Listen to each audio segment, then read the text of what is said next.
Hello, how about now? Okay. Hey! Maybe it helps if I turn up my microphone, huh? Alright. Sound. Should have sound. There you go. Alright.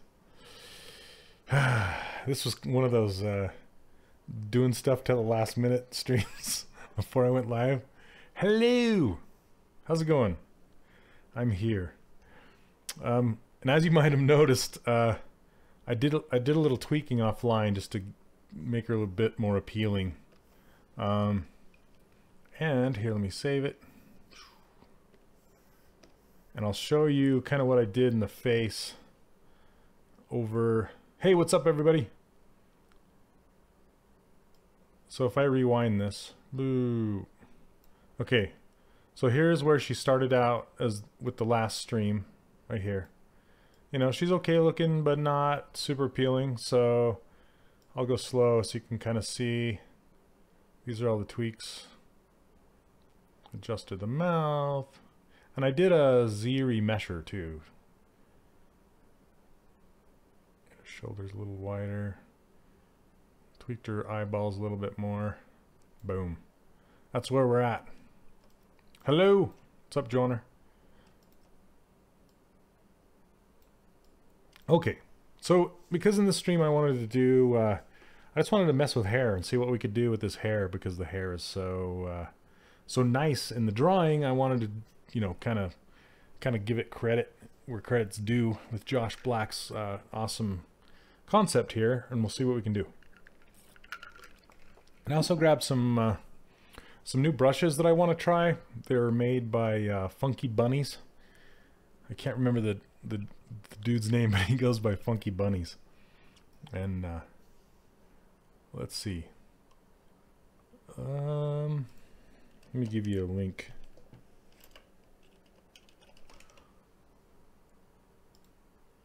That's it. FunkyBunnies3D.com. So if you go, yeah, if you go here and under tools, under Zbrush Brushes, right here, he's got these cool like curly hair brushes, and this is the one I want to try tonight. And then some eyelashes and buttons and these square tubes. So you can go get this from FunkyBunnies3D.com. So that's where, and he does some amazing stuff. I mean, yeah, just, you might have seen some of this stuff. Yeah, he's one of my favorite sculptors of all time. So, and this one is phenomenal. The detail on the sweater right here, so good, so good. Anyway, great stuff. Yep, Funky Bunnies. Okay, so I shouldn't say that too fast. All right, and then I tweaked this hair a little bit. So it used to look like this. Well, her head was smaller then. Now this is looking like me a little bit. Okay, so I pushed it and then brought it up like this and just kind of reworked that. Yep. I made her forehead quite a bit larger. What's up, Eric? What's up, Yeto Art? How's it going? Yes, I am grandpa now. I am now a grandpa. Yep. Let's see. Hey, what's up, Sapphire?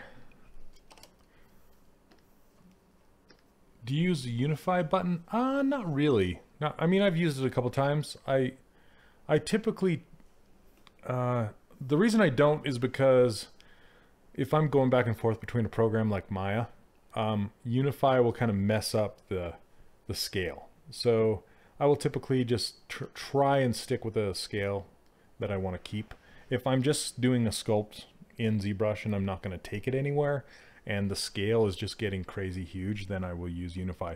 But thanks, Joanna. But I'll typically, that's why I have the ruler in here, the ruler I made, this guy right here. Just so I can keep everything within that ruler size, and then I know that I'm good to go as far as scale goes. So I typically do not use Unify.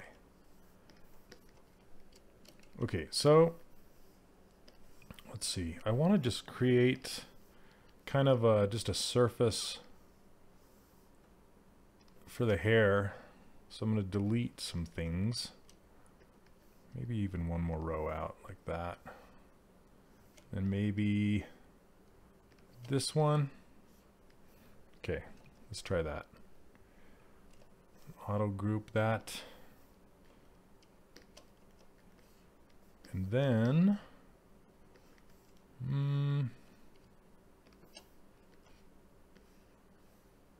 maybe down the center. Okay.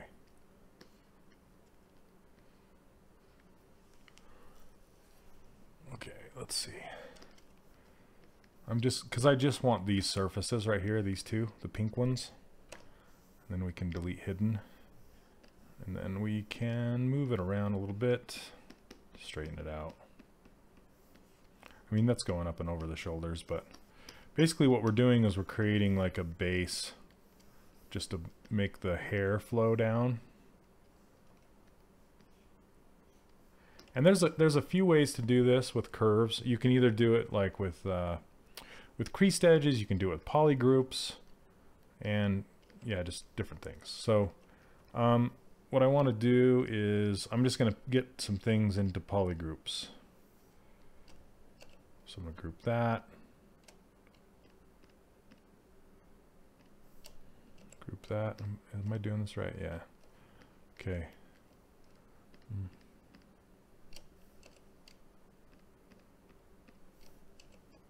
I'm doing some 3, some 4, just to kind of give it some variety.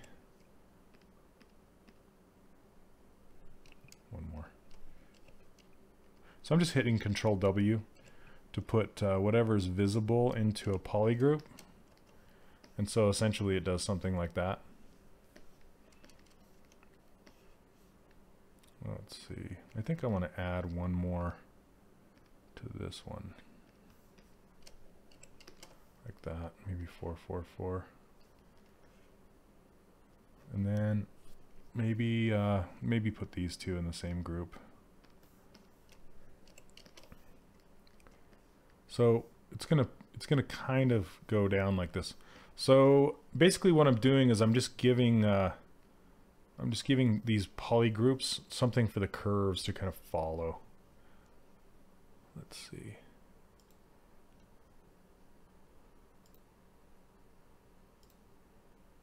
Okay. Then if I go, let's see.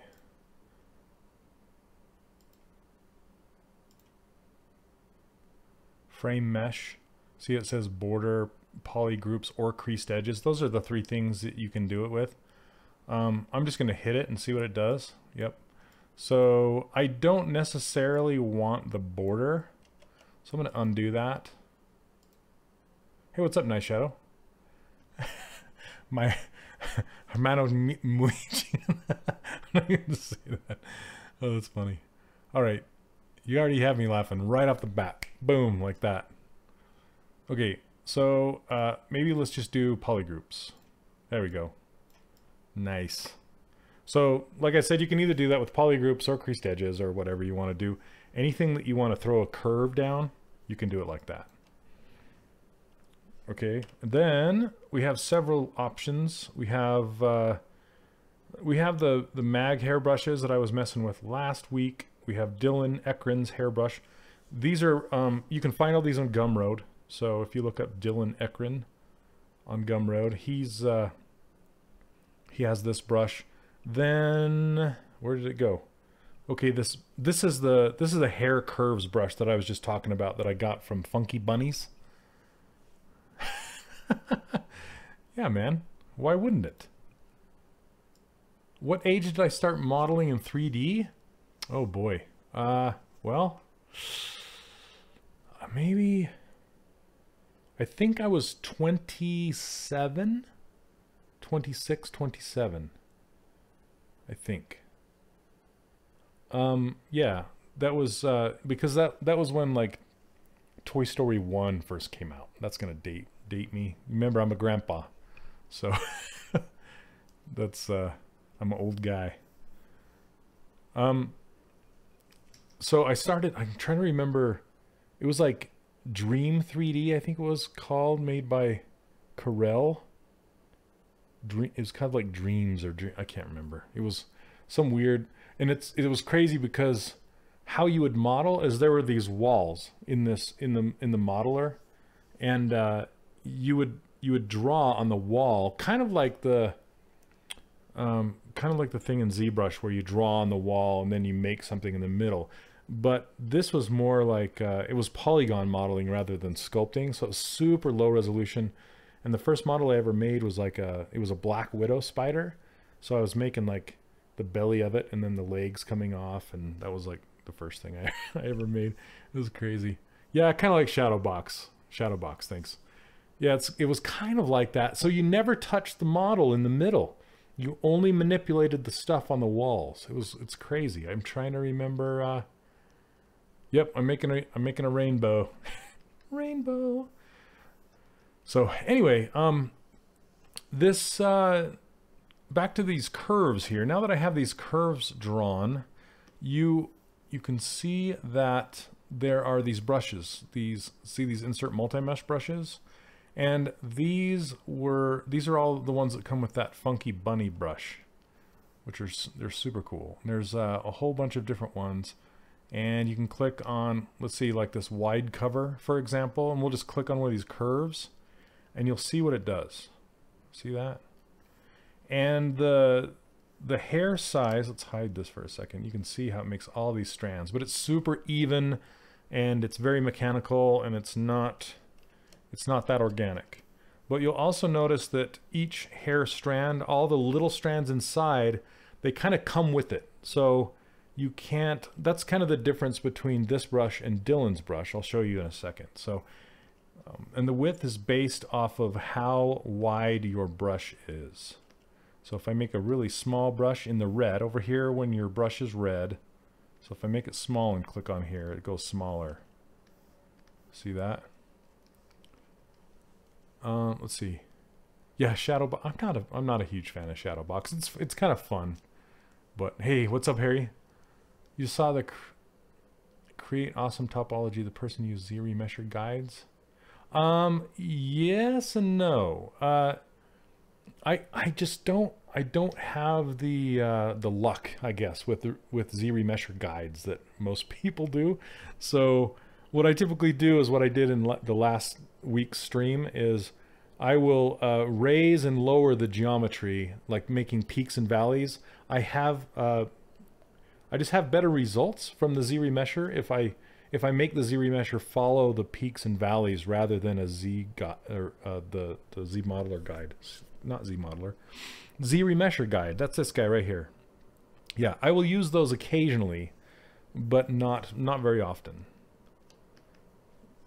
Yeah, the mouth and the eyes, it still doesn't quite get me what I want. So anyway, let's see.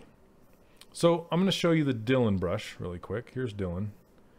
And you'll see he has several different types up here, these multi-thick, thin brushes like this. And if I click on the surface with this one, and you'll kind of see it's going from thick to thin to thick again.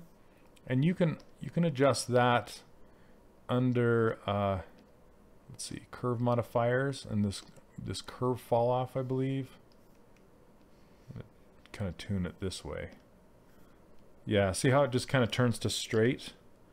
But the difference with these are if I hit auto groups,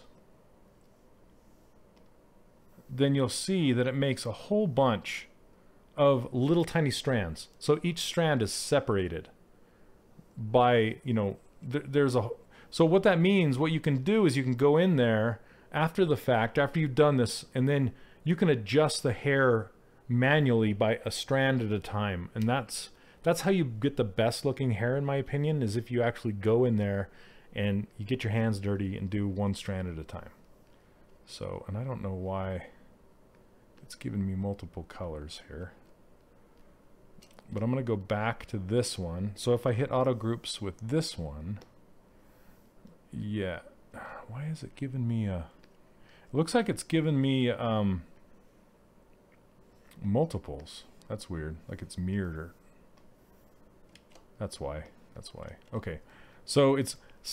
Since I had symmetry on, it was running a hair down this side and then up that side again, the same curve on both sides. So it was actually overlapping each other. So I'm going to turn off activate symmetry, and then we're going to grab that Macon hair brush again. There we go. See, that's kind of what I was hoping I would see. So see, on this side, all the curves are running in this direction, and on this side, all the curves are running this direction. And sometimes you'll get curves running both on the same side. They'll running up and down and up and down, and then it kind of gets confusing, and it's kind of irritating too. So the only way you can, there's not a way to fix it. You can't say, okay, you guys, I want all these curves to go in one direction. I actually asked some guys at Pixelogic if there's a fix for this, and there's not. So a kind of a workaround that Vincent Meyer does. He will actually run the hair down the curves 2 times with different, like mirroring the curve. So it goes from thick to thin right here, and then thick to thin on the other end. And then he'll just delete the ones that he doesn't want, and then delete the ones he doesn't want from the other set. So then he can get them all in the same direction. It's a workaround. I guess it works okay, but yeah, CTN's usually in November. And yes, I am going to the ZBrush Summit. I go every year if I can help it. That's kind of my Christmas. So the guides haven't been nearly as effective since they changed the Z-remesher formula to try and prevent the spiraling topology. Yeah, that's for sure. I agree with that one too. But I'd rather it not spiral, and then I just work with the, like I said, the peaks and valleys, and yeah, you just kind of get around it. So let's see, stroke. I'm gonna try and do something like this and see what that does. Okay, that's too much. What's going on? And see how these tips are all pointing in this direction? I want them on the bottom like this side. See how all these tips are going in this direction? That's kind of what I want. But I wanted to try something with this auto group. Yeah, so that's what I was trying to explain is with these hairs, the ends are really nice. See how these ends are kind of, they're jaggy, they're kind of cool. The ends of the brush that Dylan has, it's kind of, you kind of want them just to go straight, and then you manipulate them each one at a time, where these are kind of it's a group. They're all grouped together, so you can't manipulate them all. So this is kind of faster, but it's less tunable, if that makes sense. Yeah. Hey, Sean, man. Yeah, I'm using I'm not using Z-remesher curves. No, I'm using just regular curves that. So I essentially made a base. Let's see. I don't know if I can go back, but yeah. So here's the base. I basically made a base with a like rainbow of colors, and then I framed it. I framed the mesh. So so when I frame the mesh, it just basically put curves in between the polygroups. Now I'm just trying different things here. Have this go like this.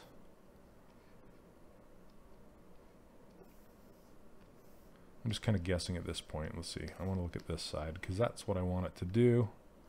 Originate from here.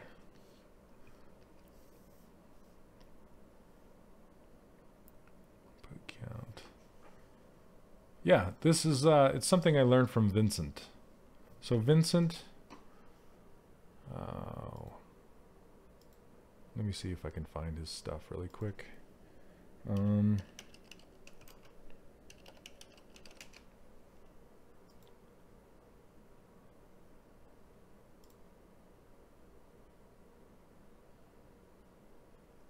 There's too many Vincents. Oh, here we go. Okay.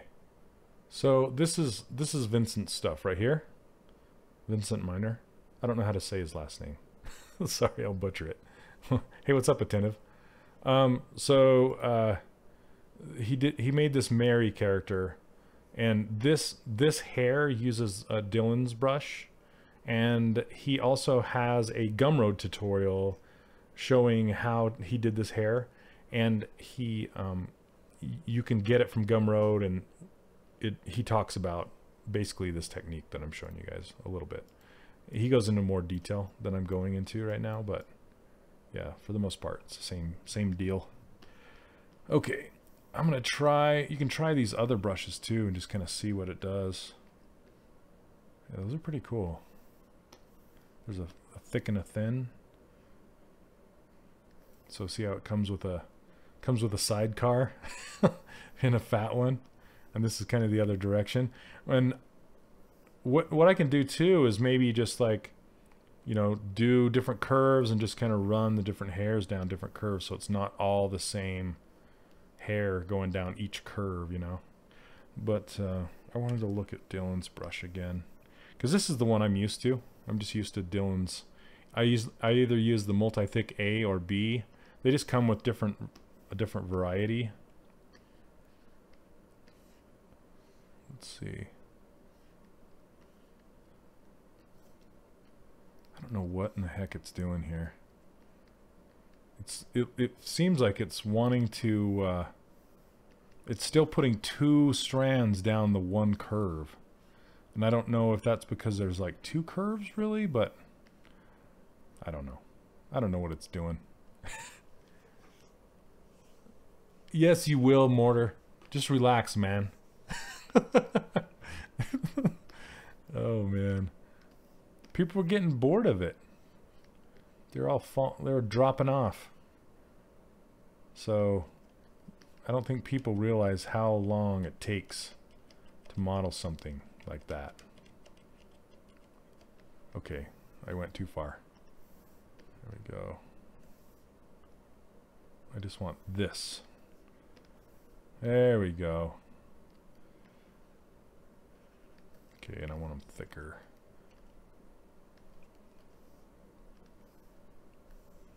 Need to fix this. Let's see, focus shift. Do you guys remember what this, how to do the steps? I'm trying to remember. Curve radius. I'm trying to remember, is it this one? No. That's kind of the radius that it goes around. Is it under functions, smoothness? Maybe it's smoothness. No.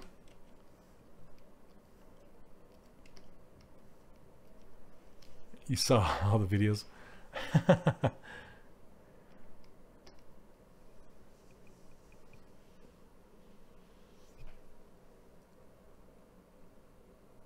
Let's see. Yep, what's up, Scott? How's it going, man? Yeah, I'm trying to remember where the steps. I just want it to have more steps through here. I'm trying to remember where that is. Replay last curve. Curve step. Oh, maybe it's this curve step. Let's try and shrink it. Aha! There it is. Curve step. What's up, Lance? Hey, freaking what? How do you? I'm just gonna call you freaking. Yeah, so it's under stroke and then curve step right here. It's probably a little too much. Let's back it off and do it one more time. That's good. Okay, but now I just want to, just bear with me here. We'll get there. A lot of this is going back and forth. Let's see.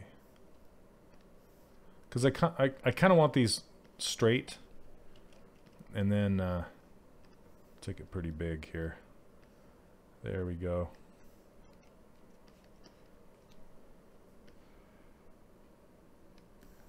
I'm going to turn the steps up a little bit more. I guess you turn them down, not up. There we go. That's gonna have to do. Then to commit, you just click on the original mesh. Then I'm gonna group, or I'm gonna split to unmask points. Then, yep, back and forth, auto groups. There we go. Then I can turn on 3. Turn on, let's see, clear this. Turn on dynamic. And you can kind of see, I mean, it's really even. Super even. So this is gonna take a while. Because now I can unhide this head. Look at that, it's perfect. Ship it. Now what I can do is I'm just going to kind of go strand by strand and delete the ones I don't want and keep the ones I do. And hey, what's up, Ronnie? Thanks, attentive. Yeah, man. No worries. Okay, the secret to this hair, to manipulating hair. Sorry, my nose is itching. Somebody must be talking about me. Isn't that how the saying goes? Let me hide this too. I don't want to see this. Just this. Okay. So what I can do is I can turn on the move elastic. And what that does, I can turn up mask by polygroups, just crank this. Sometimes I'll do topological, but mask by polygroups is a little faster. So when I grab some hair and move it, it's a little faster. So let's see. That fall off radius is crazy. Hey, what's up? Welcome, welcome. So you can see how much this moves when I move it. Elastic is kind of trippy. See how it kind of moves around like crazy?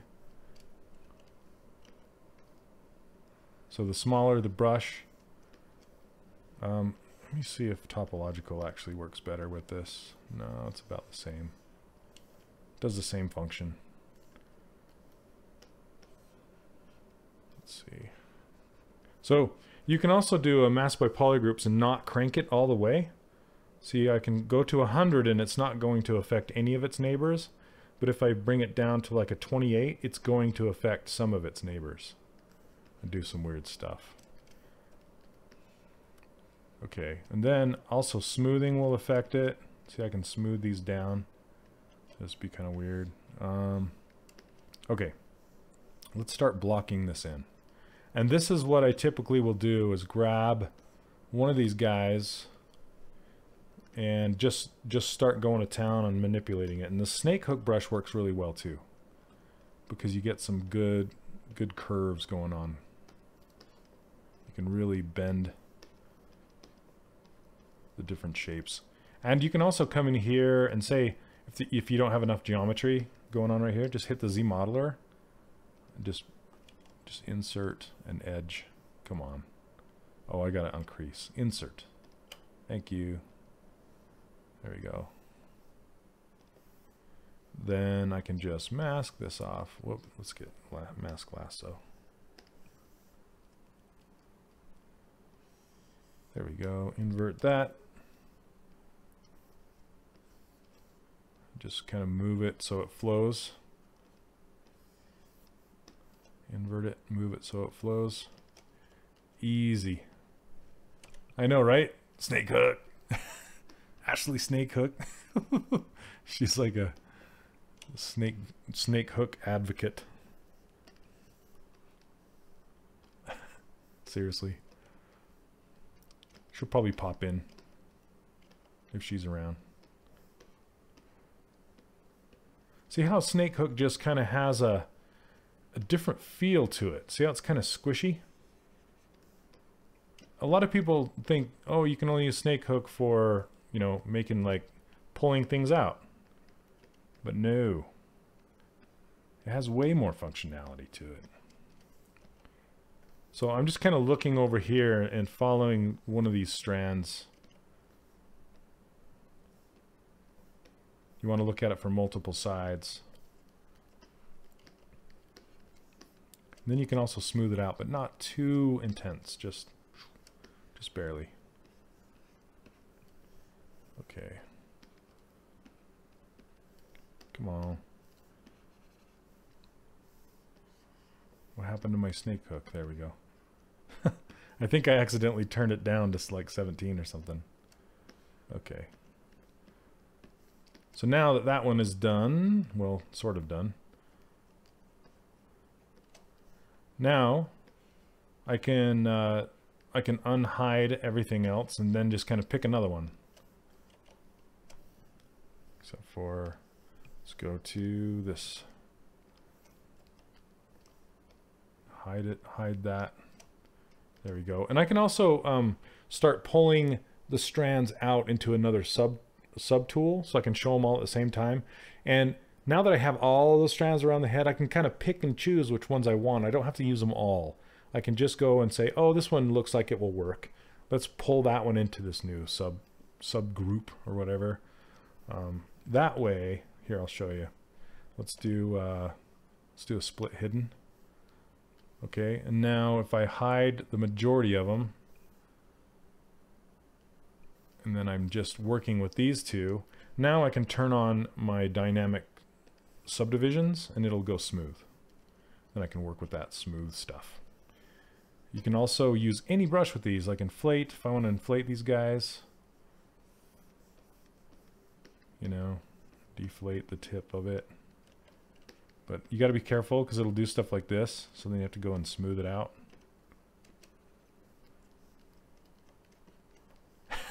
Mortar, you guys. Oh, what am I on?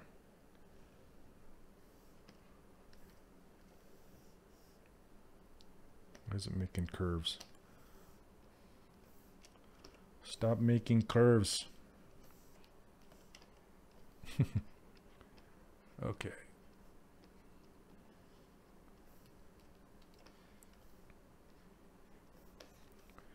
And this is making hair like this is kind of therapeutic. I'll typically just turn on some good tunes and just kind of go to town and just kind of edit this, you know.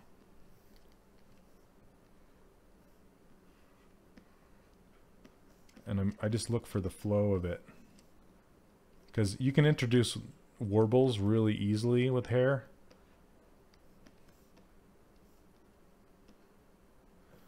So you just kind of be on the lookout for the warbles.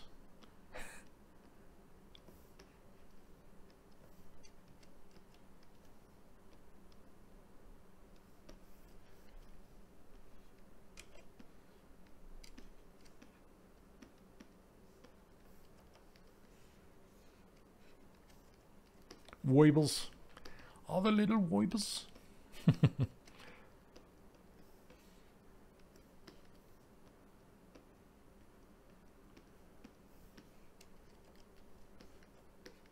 Okay, let's go fishing for another one.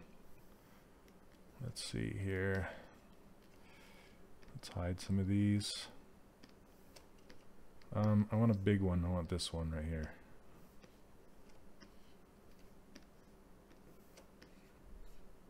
Okay.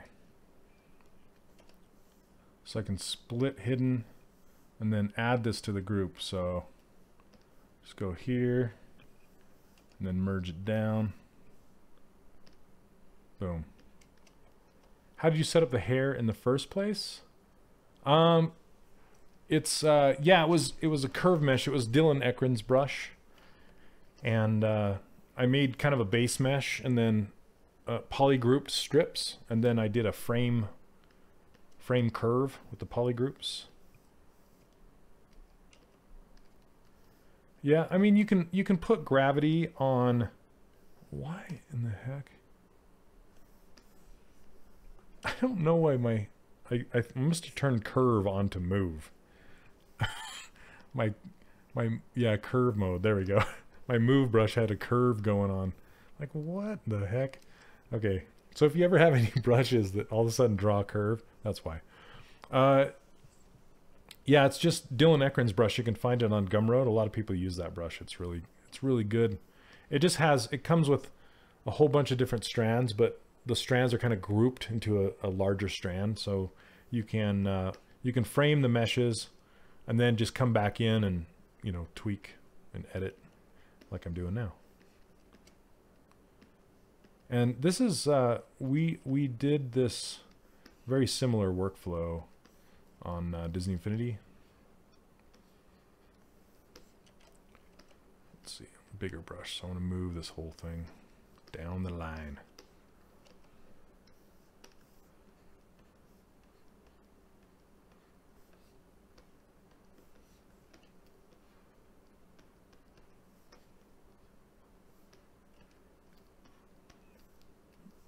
And you kind of have to be careful with just consistency. I want this strand to go behind the ear. Oh, thanks.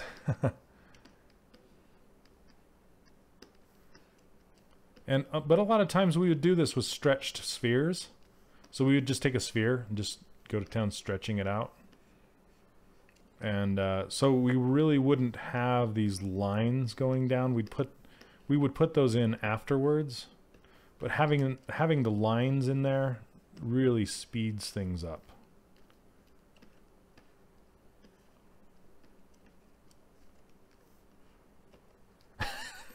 Yeah, this is my bad.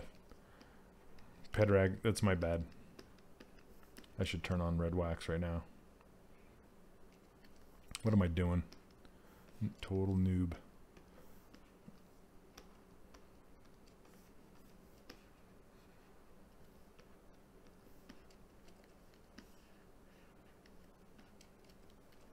Okay, I really want this one to be like this. Like that concept. I really like that.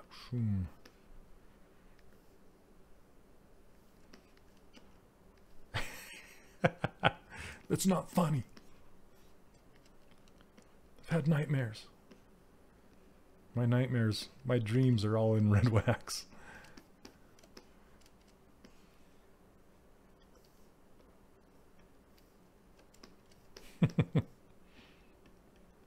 I'm going to swoop this one way out here. Because I want it to have weight to it. So, like, it's hanging off the head, goes down here, hits the shoulder, and curves because it has weight. And the direction is being changed because it's kind of resting there on the shoulder. That's the idea. Anyway.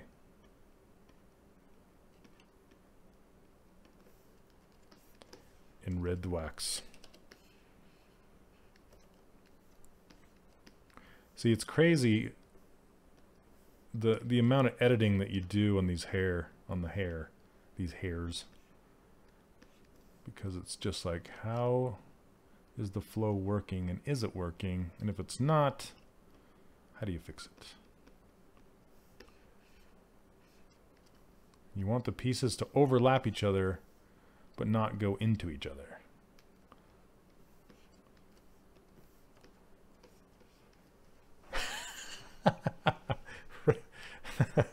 Red wax, it does.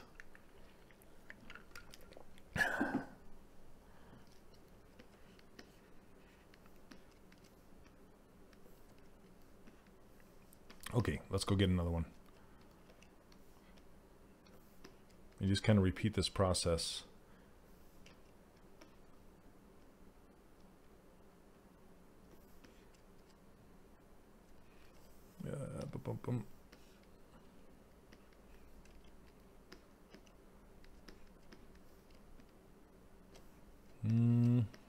Maybe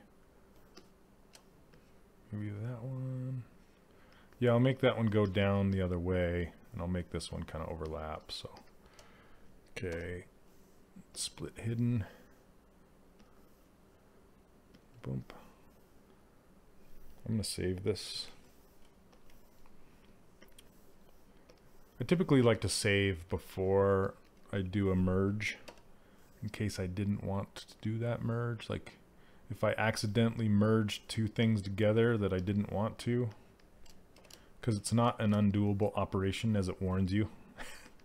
This is not undoable, just so you know.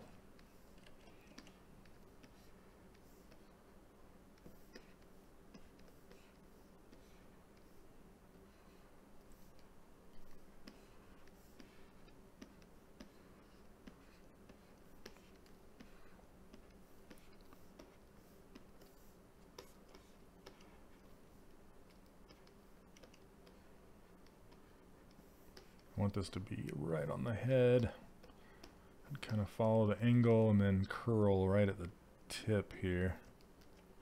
It's when things get real. It's true.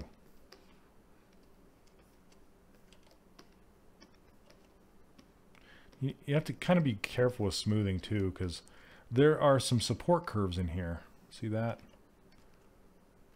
These three curves right together, these going down the length of the hair, if you smooth it, it's going to make them separate like this. And what those support curves are there for is to make a solid, like a really crisp edge down the length of the hair. So that you just need to be careful around with smooth. Be careful with smooth. Any suggestions for twisting a strand? Yeah, there's a couple things you can do. So, like for example, say this purple one. If I want to twist the bottom of it, you can drag. So if you turn on the gizmo, you can hold down Control, click on a vert of the thing that you want to mask, click it and drag it down the length of it. And sometimes it's tricky to get it to work. There we go, right there. Oh, come on, right there. There we go. So see how just the top is masked, and then all the other hair is masked and not the bottom. So now what you can do is you can kind of put the gizmo sort of where you want it.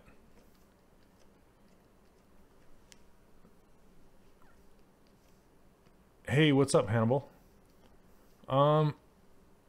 Oh, having a few difficulties. Is there a live meet involved? Not really, but you can pose your question. I can do answer it in the Q&A session, or if you want to post it in the community, then I can get to it there possibly. But I don't know. Hold on a second. Bend arc. So there's this twist, and it kind of puts the twist deformer around the whole thing, and then you can start messing with these little cones and see how it kind of twists it. It's not super predictable, but yeah, that one goes out. I want it to bend this other way. No. Okay. Yeah, it's kind of unpredictable. So sometimes it's better to just use the snake hook and just keep working it, you know? Yeah, those gizmo deformers are kind of fun.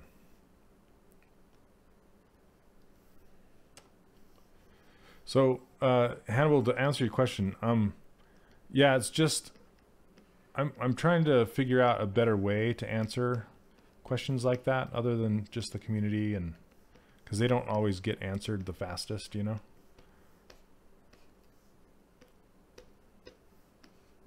So I want to do more live Q&A sessions, like every Friday or something like that. Just make it.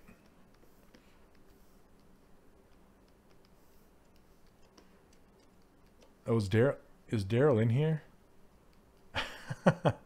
Yeah, no kidding. Yeah, if you guys haven't seen it yet, one of my students, Daryl Uribe, he put his character up on ArtStation today, and it's trending like mad because it should. It's insane. It's so good. Very, very good. Thanks for bringing that up, Scott.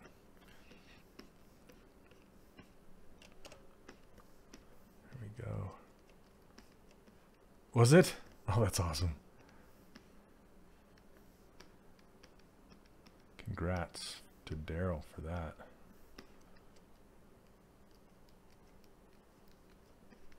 Links. If you just go to artstation.com, trending, it'll be there. But it's a girl with kind of, she kind of looks Nordic with some fur clothing. But the textures are really well done. I do have students. I teach an online class called 3D Character Workshop.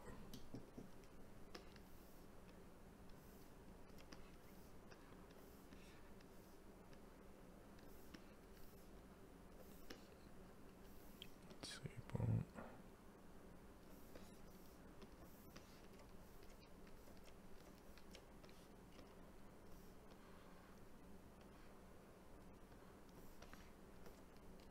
Oh, thanks, Scott. Awesome.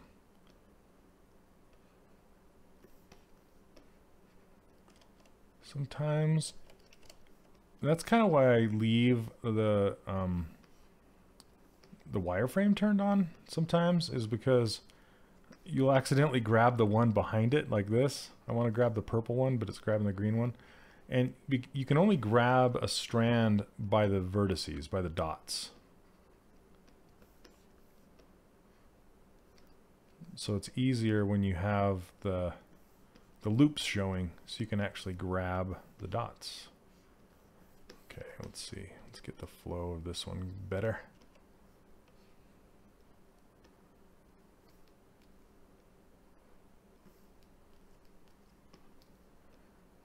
Yeah, Daryl did such a great job on that character.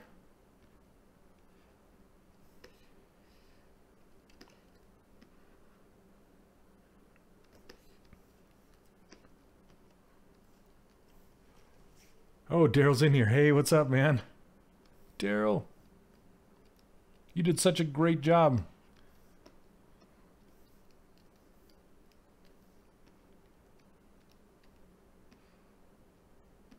Congrats on your trending all day.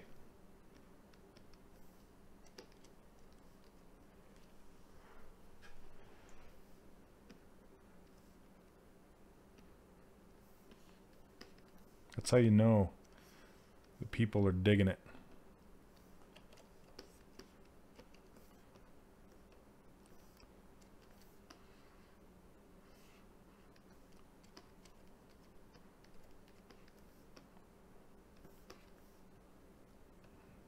Not sure what to do with this one. It's kind of all over the place. Maybe I'll make it simpler. Hey, what's up, Sean? Good morning. Where are you? Excuse me, jeez.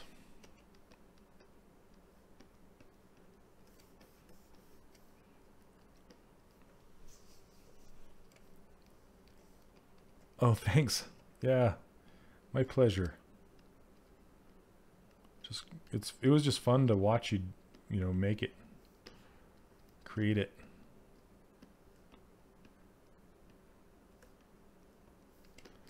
Okay, let's see. I don't know. I'm gonna have to keep working that guy. Maybe I'll tuck it. Whoops, not that. No. See that? Yeah, maybe I'll tuck it back here.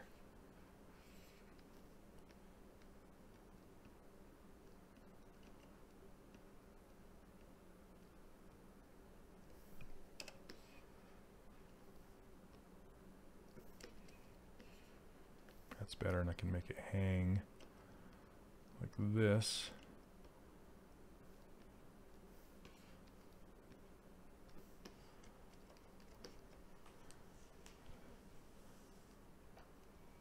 Oh, what's up, Dry? He's the real Pagu, sorry. Some people say I have like a Bob Ross soothing voice.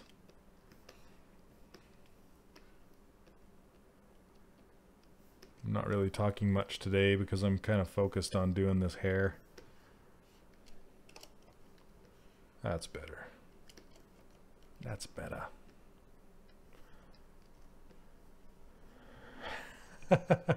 Ah.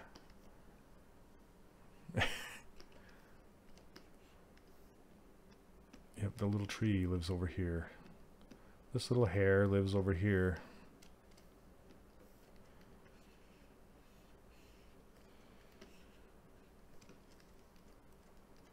Oh, delete some of the strands? Yeah, you don't have to use every single strand. It's not required. And I'm also trying to pay attention to the silhouette here, and then how it hangs, like the weight of it. So you want to kind of keep it straight, but have some interest and some overlap.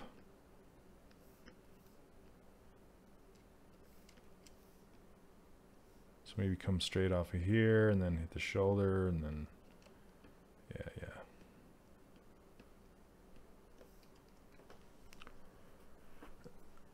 Talk about nonsense. Oh, sorry your dog was in the hospital. That stinks.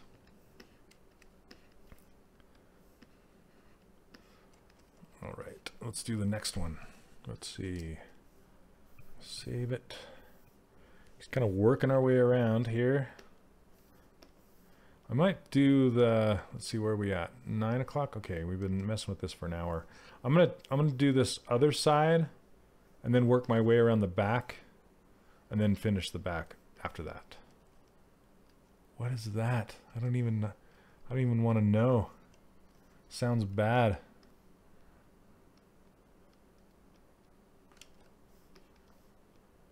Oh, come on. Why you no grab? There we go. I really like to bend it right down into the part. So let's get another one of these, big one. Split hidden. Merge it down. Boom. There we go. Clear that mask out. Okay.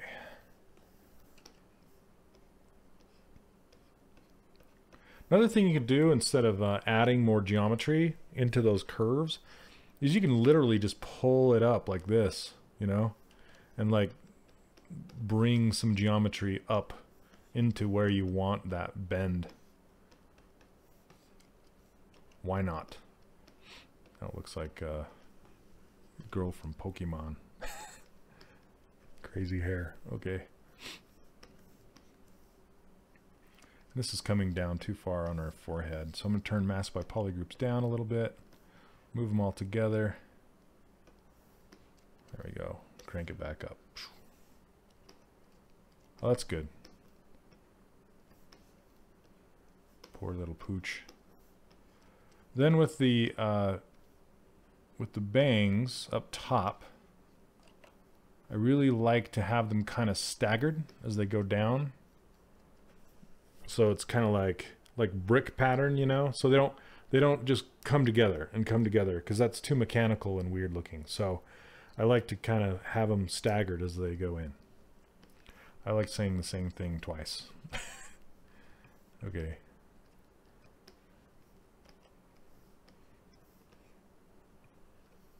I really like the bend of this one, and fall.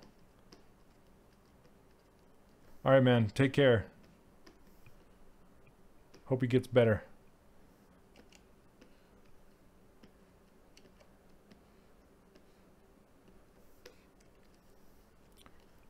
And then I want to kind of get it close to that eye. Work in that asymmetry. And then I want it to hit that shoulder and turn.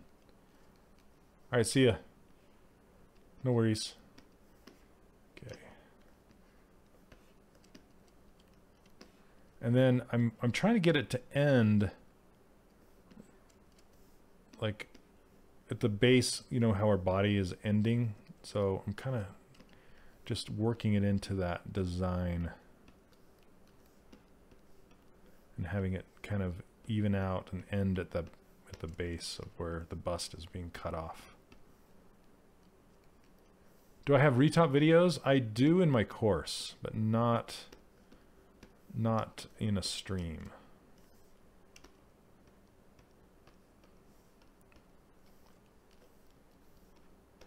So my course is sorry, I have to plug it every time, is 3dcharacterworkshop.com, right above my head. And I do an online course, and I do cover how to do retopology in there. I want to make this one pretty wide.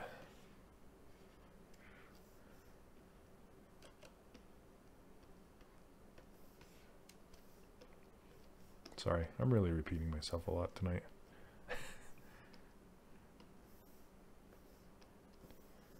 Okay, and then flow.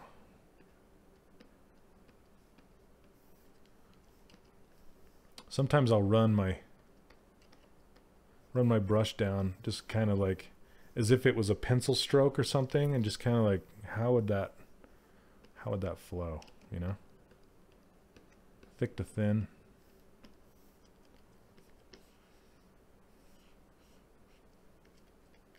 And I really like how this hair is coming out from underneath. So I'm going to take a strand and go behind the ear and then bring it out in front. Like this, yeah. Let's see, I might break that silhouette. Okay. Let's go gather another. Yeah, maybe that one. Yeah, sure. Sure. Split hidden. Merge down.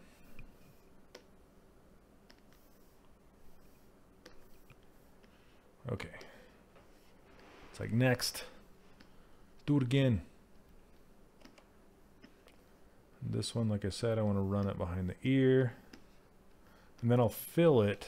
See this gap that I'm creating right here? I'll fill that with some smaller pieces.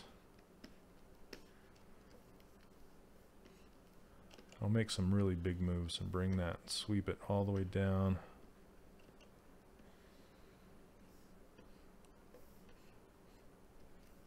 And I'm still using the snake hook brush.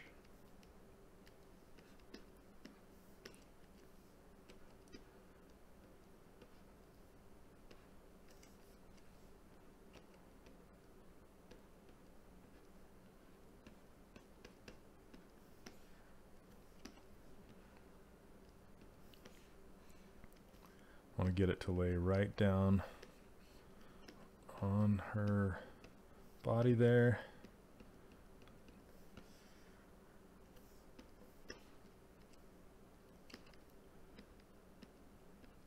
Kind of pop up and change direction.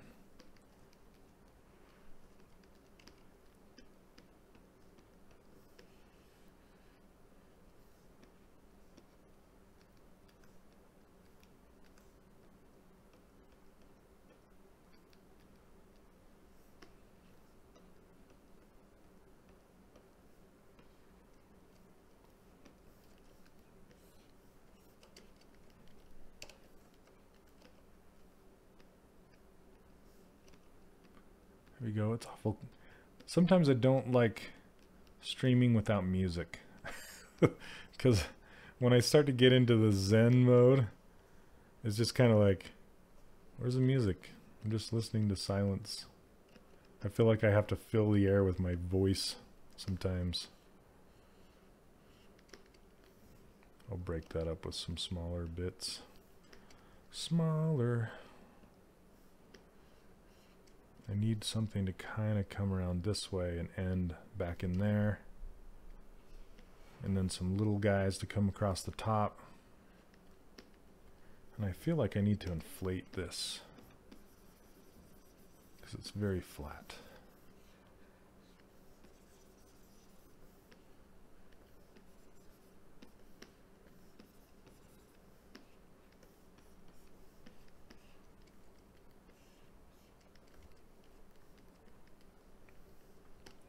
And from the front now that I look at this, I kind of want this to come out like that, maybe.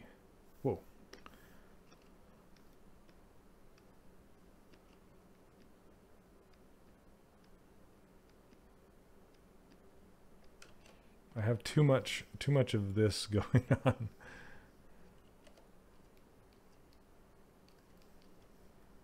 Oh, thanks. Yeah, I know there's a lot of people that just kind of turn it on and sculpt and don't say much, but when I'm watching other streamers, I kind of come to listen to what they have to say too, you know? So I try and be that guy.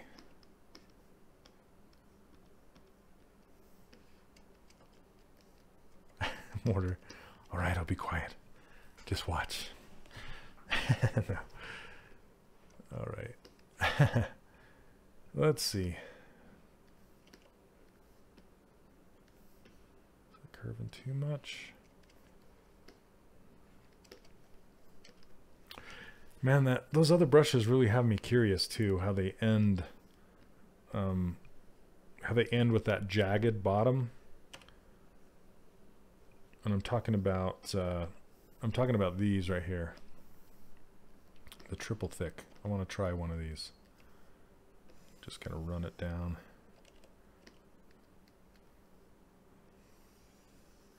So if you make your stroke with a smaller brush, it will subdivide that line a lot more than if you were to make it with a larger brush. Oh, that's smoothing down a lot here. Let me see. Turn the curve step. No, it's one. The Bob Ross of Twitch. Thanks. Okay. That's interesting. Very interesting.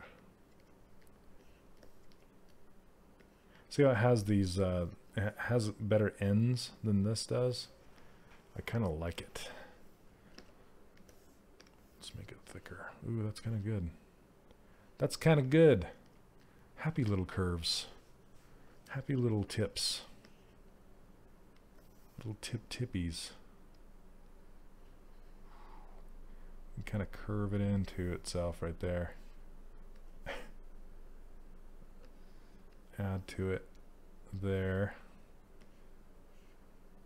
All right, I'm gonna try this and see what happens. Let's click on that guy. Invert the mask. Hit Control W, and it'll put it in its own group. See, it just automatically adds more variety to the curve, to the hair, I guess, and ends with a nice end. I need a pet squirrel in my pocket. Remember that thing?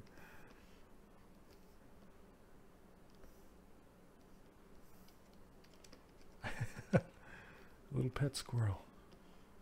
Do you guys remember his name? I can't remember his name. The squirrel had a name, like Roger or something weird.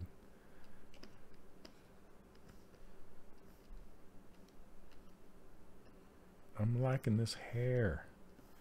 We're on a path of experimentation tonight. But I want it to curve.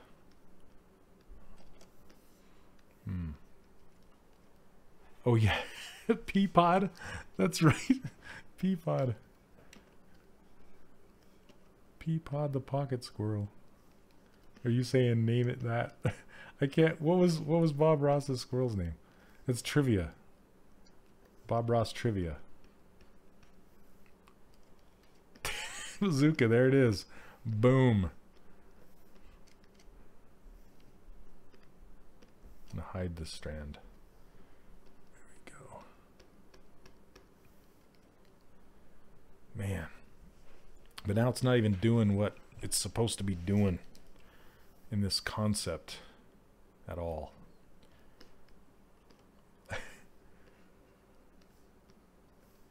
That's it? It's Peapod? Is that really his name? If it is, that's good. It should be.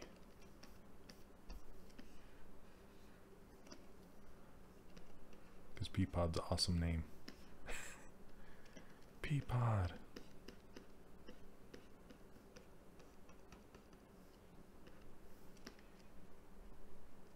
Yeah, That's great. Peapod the squirrel. His best friend. How do you move hairs and volumes not collapsing? I'm using the snake hook brush instead of the move brush. It's a lot better at moving hair. What's up, Benjamin?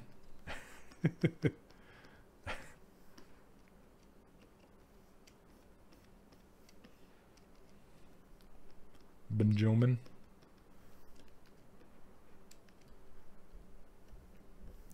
All right. Let's get this to be buried.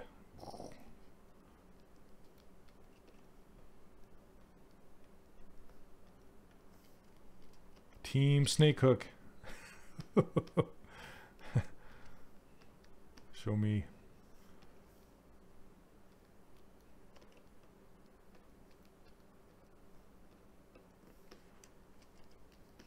It's true.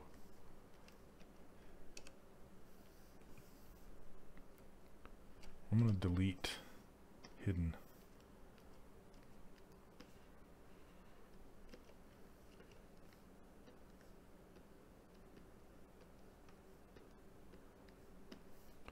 I'm actually liking what that's looking like.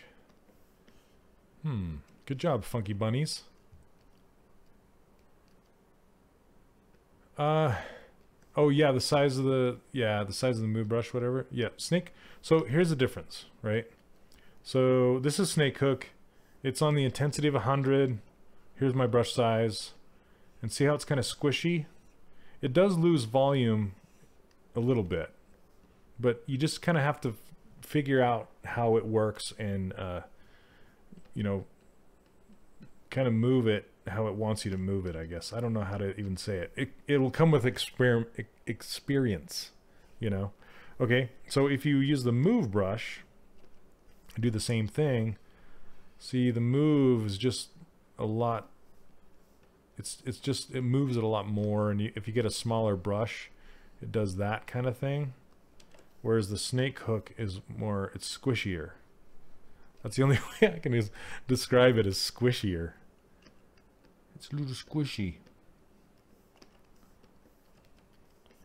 Okay. Now that I got that, I'm going to do this. I'm going to redo this green one. Same thing. Let's hide this. Redo the green in the good brush. Not saying the other one's not good. In the newer brush. Let's do this one. That's a thick triple. Let's do this one. Double flat left. They sound like Winter Olympics figure skating. He's doing a double back left now.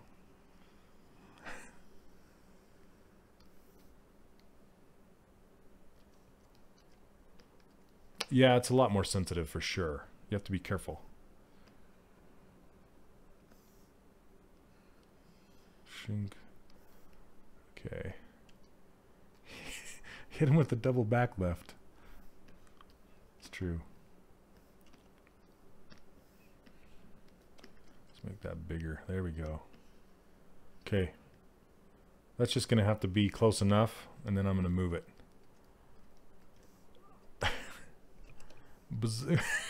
Bazooka plasma. Oh, I gotta commit it. There we go. Why don't you ever commit?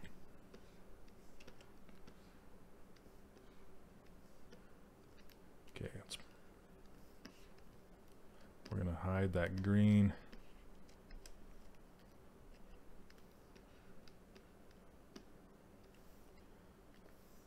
This is good. I'm liking it.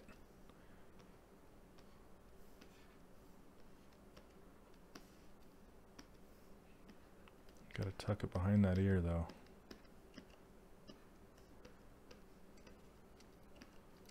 Reduce the volume here.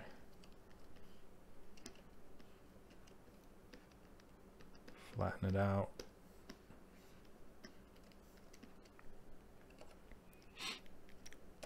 Delete hidden. All right.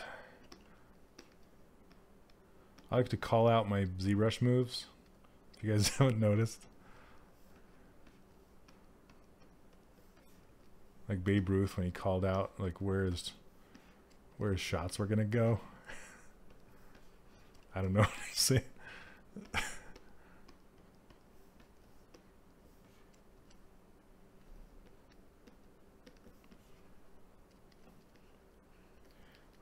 You always want to look at this from all directions too. Just because it looks good in one direction doesn't mean it's going to work in all.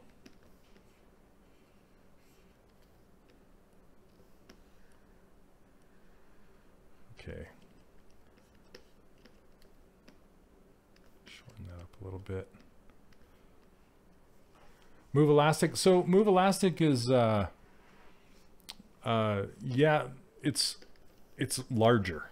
So if the snake hook is sensitive, super sensitive, then move elastic is big. See how it's moving the entire thing?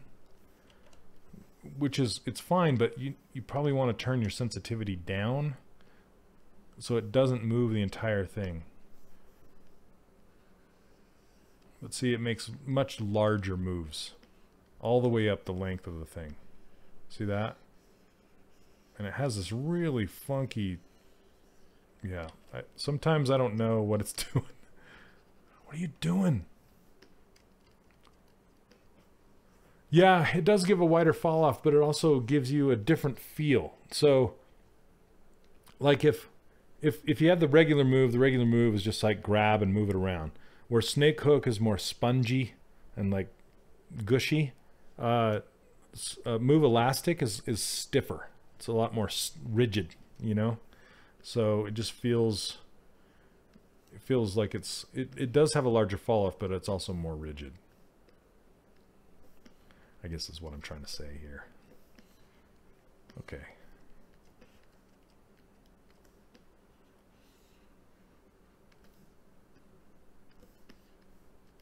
Now, I'm going to try and do like I'm going to do just a tertiary strand.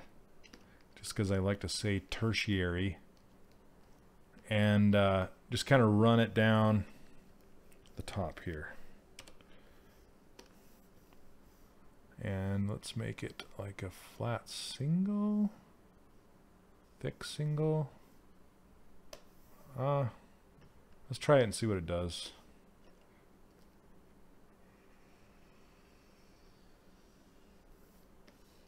Whoa. That didn't snap too well. Yep. We're just going to do some tertiary things right now. So, I don't know why it's not hugging the surface. It's not doing a very good job. And I think sometimes the reason why is because the underlying hair is not very dense. So it's trying to snap to a very low, but that's okay. So let's see.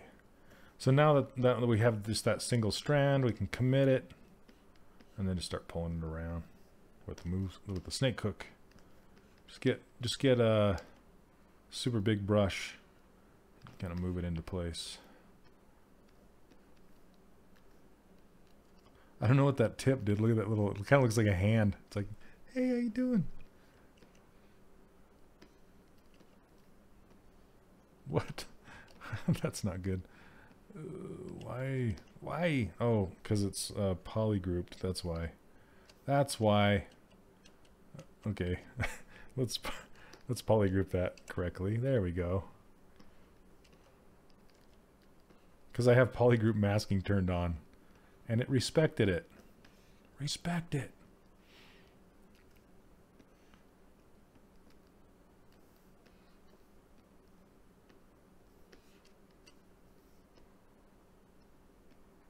So I like to kind of have it coming out, just sneaking out of in between those two.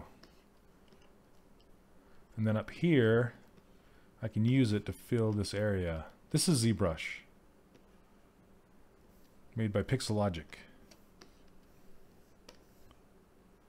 Then we can inflate this guy. Remember to save. Thanks, man. There we go. We can just inflate all these guys to fill in those gaps.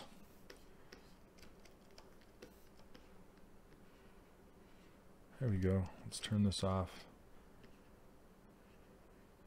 Not too bad. See, I'm liking the left side a lot more than the right. So I'm going to replace those other ones too. This one's a little hard-edged compared to the others, so I'm just going to smooth it out. There we go.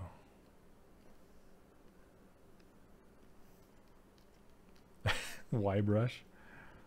What about X brush? Some people call it Zbrush. Z. We got some warbles going on now. Get those out of there.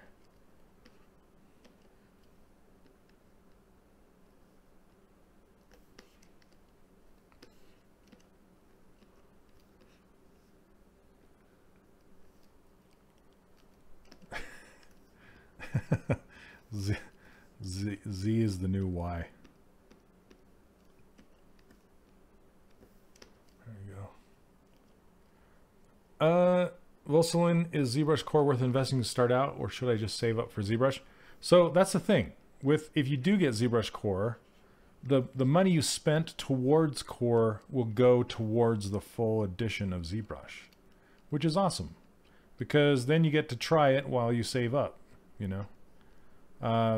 And you'll get used to like the navigation, you'll get used to Dynamesh, you'll get used to polygroups, all sorts of things like that. So I think it's worth the investment for a beginner to start to learn ZBrush.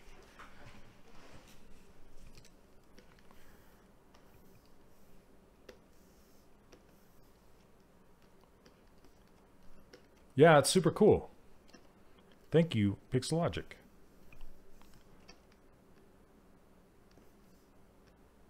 There we go. Let's make that come out, go back in.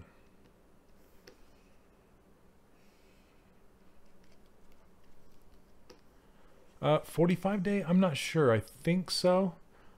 If you look, if you're on the Pixelogic Twitch channel, you can look down below and you can see, I believe you can see the trials and things like that, and the links. It'll take you to those places. Yep, ZBrush. Yeah, ZBrush is a permanent license. So once you buy it, upgrades are free for life. At least it has been since ZBrush released a long, long time ago. It's all upgrades have been free. And I've kind of modeled my course after that idea. So my course is also a one-time fee, and once you're in, it's free upgrades for the life of the course. Tip is bugging me for some reason. Oh, thanks. Okay, but I gotta redo this hair over here. This is much better. Not so good. Let's do it. Buy it today. The new Pixelogic ZBrush.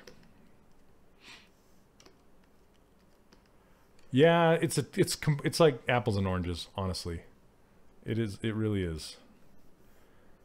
Different program, different things. Let's see. Let's do this wide cover. Let's see what happens. Yep. Okay. So I'm glad you brought that up, Mortar Connor, because there is a ZBrush Core bundle that actually comes with a, when I say cheap tablet, it's cheap in cost, but not cheap in materials. And it's actually a decent tablet. So if you don't have a tablet and you're just getting into doing ZBrush and graphics and things like that, there's a ZBrush Core bundle, and it comes with a tablet. It's like 100 more. I'm trying to remember how much it is. I want to say 200 bucks, but I could be not telling the truth. So I'd have to look that up. Yeah, it's a Wacom tablet. It's legit.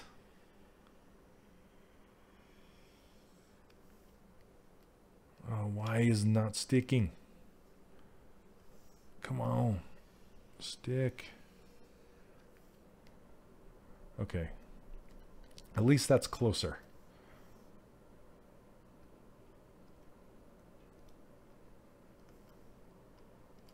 $1.99. Okay, cool. $1.99? Are you out of your mind? Okay. Let's commit. Commit! I was wondering how you would go about combining multiple subtools at different resolutions? Typically you don't want to do that.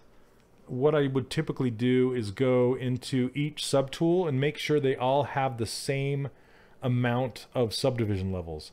So if say you had a 3, a 4, and a 6. So subdivision level 3, subdivision level 4, and subdivision level 6. And if you wanted to keep all of your subtools at that many subdivisions for each one, what I would typically do, so for the 3, I would try and add one more to make it 4. And for the 4, I'd leave it alone. And then for the 6, I'd go down to level 2 or level 3 and delete the lower subdivision levels. So then it becomes a 4 with a higher lowest subdivision level. That way they're all 4s, and then you can merge them down together and they will keep the subdivision levels as long as you don't have layers and you don't have masking. So make sure you don't have layers or masking, and then when you merge them, you should be able to keep the subdivision levels. Then if it's possible, you can go try and reconstruct lower subdivision levels for those areas, but sometimes it doesn't always work. But yeah, you just kind of want to find a general level of subdivisions that they'll all kind of fall into, if that helps. So yeah, thanks God Up Tony, if that's indeed the thing. Yeah, I've done that several times. It works great. Okay, turn off curves, curvatures.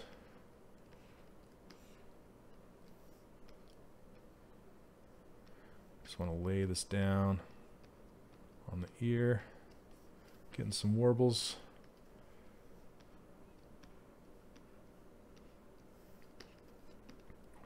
I'm gonna hide these guys. Looks like I have some crazy pinching going on. Okay, that's why. Again, I'm haunted by the polygroup masking. So I'm just going to undo it to here before it got jinked. Put that in its own group. There we go. Let's get this fixed. Smooth this out a little bit so it's not so kinked. Get that out of her face. Get out of her face. Lay this back down. So if you grab the top, that's kind of a workaround way, like doing it by hand, of untwisting. So it's just kind of this big flat plane that's turned like this. I want it to kind of lay down. Hey, what's up, Methatrax? How's it going?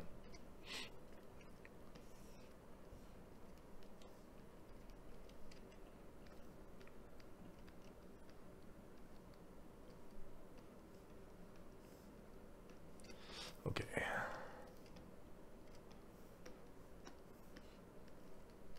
Happy hairs. Little happy accidents. This little happy hair lives over here.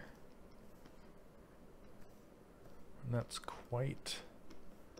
I really need to get it closer to the head. It's really wide. It's like a fan.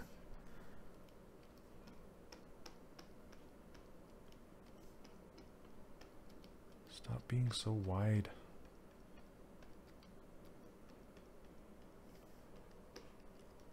A Turcom? How does that work? A ZBrush, sometimes a stylus works, sometimes it doesn't? Eesh. Sorry, man. Windows 10. Thanks. Thanks, Bill Gates. Still blaming Bill Gates. Okay, this red is going behind the ear. I think I will take this behind the ear.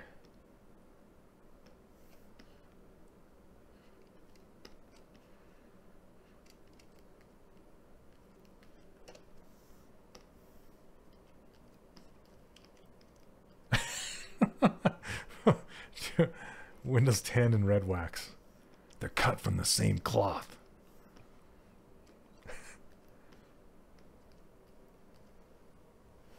Oh, serious? With your regular mouse? No way. I have not. Thankfully, I can report I have not had those issues.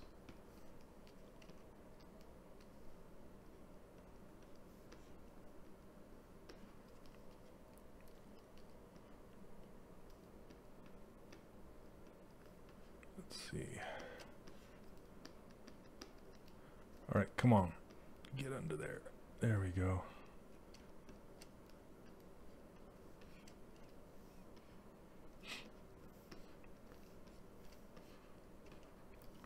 Okay, this will probably be covered by other hairs.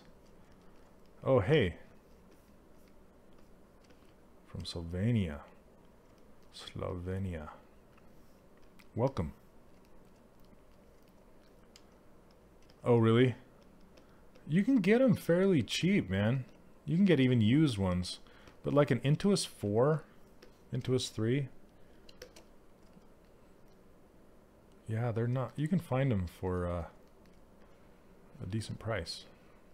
Okay, I'm going to replace this green one now.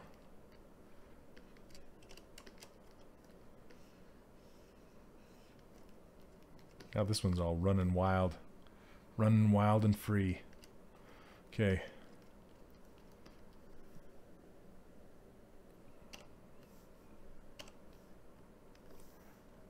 Save it.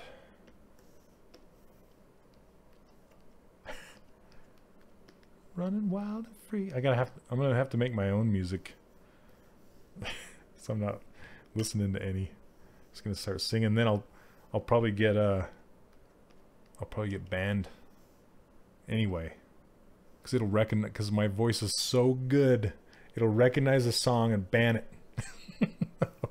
I'm kidding. Let's see. I want maybe this one. Thick double.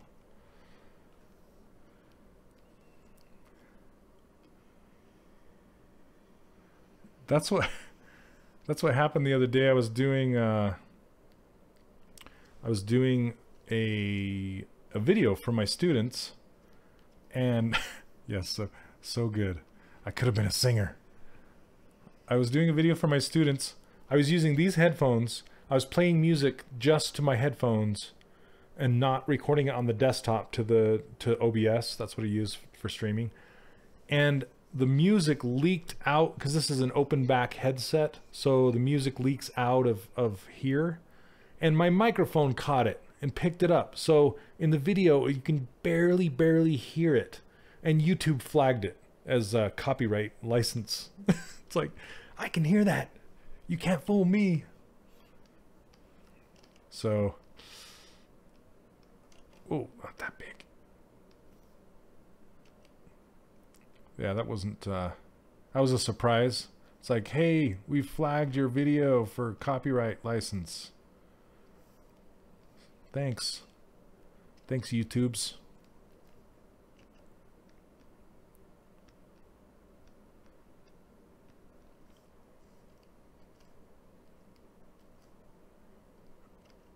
So this software, i7,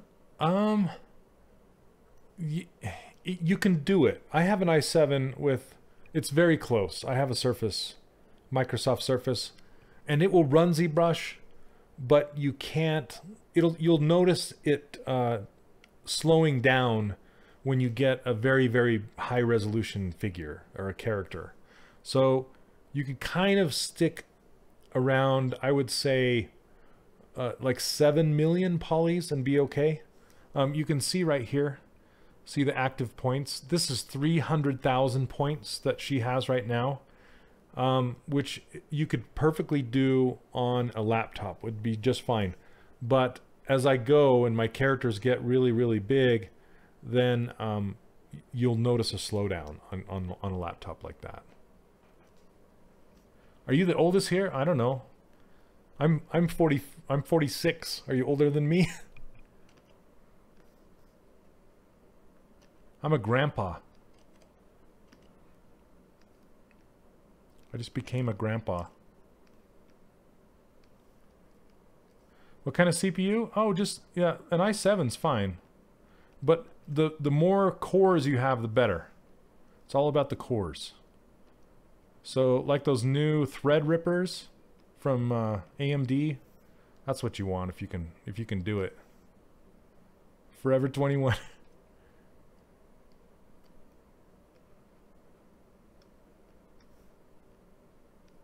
Okay, let's commit that. Beat you 40. Not bad. Okay, let's delete hidden.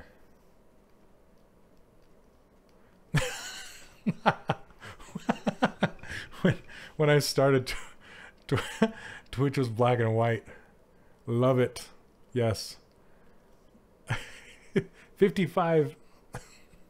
Nice. Okay. 17.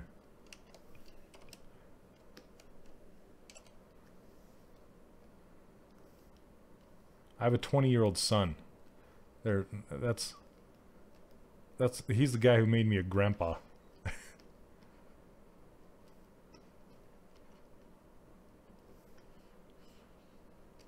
Okay, let's get this.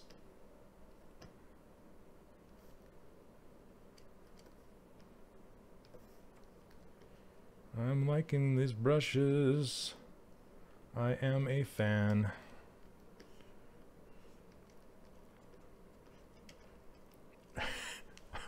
Yep.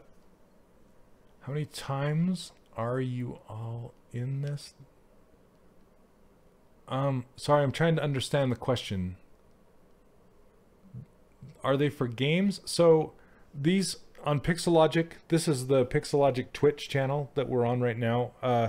When I stream for Pixelogic, I typically just do it for the high resolution 3D renders. But I have been in the game industry for about 18 years before this, and I did low resolution game characters. And you can make game characters based off of these high resolution characters, but I don't show typically how to do that when I do my streaming. I teach that on my online course that I have. So I hope that answers your question. Okay. Let's replace this hair. Sorry, I'm doing to redo. I know, it's kind of boring, but I really like these other brushes. They're cool. I like them a lot. Okay, let's replace this blue stringy guy.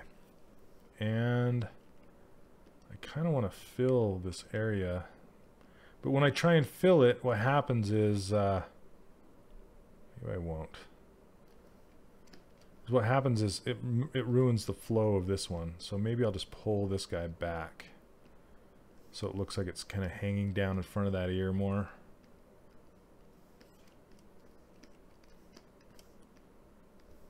It's pretty straight. No. So, yeah, I was using the Dylan Ekron ones, but the ones I'm using now, I'm just experimenting with them. So this is what I came up with the Dylan Ekron brushes. And this is what I typically would use because it has so many strands that I could go in there and manipulate each strand alone by itself like that. But now what I'm using is I'm using these brushes from Funky Bunnies. So if you go to funkybunnies3d.com, let me see. Oh, I had it. There it is. Tools. I'll grab the link for you guys. Okay. So here you go. There you go. Okay. So yeah, if you go there and you go to the here, I'll show you. So if you go to these ZBrush brushes right here, and then there's some curly hairs, and this is the brush I'm using right here. See how it has each of these? These are tri-part insert multi-mesh hairs. And these are based off of Benjamin Hale's original hair brushes. So that's what he's saying. And so Funky Bunny's just tweaked them a little bit. He also has a really cool eyelash brush and a button brush and just a square tubes brush instead of just a regular tubes brush. So there's some really cool stuff there. And Funky Bunny's, I gotta show, he just does some really nice art. Like this lion here. Super good. Look at this. Yep, he's awesome. And this one's one of my favorites. Look at that. Super cool. Anyway, he does some of this hair using those brushes. So awesome. So for the character in games, would you bake that hair or just make it with lower resolution? Yeah, so both. You would make the low resolution hair and then you would bake the high resolution details to the low resolution mesh with normal maps, ambient occlusion maps, color maps, all of those different kinds of things to make it look like very similar in 3D or in the low res. You want to make the low res look like the high res. Yeah.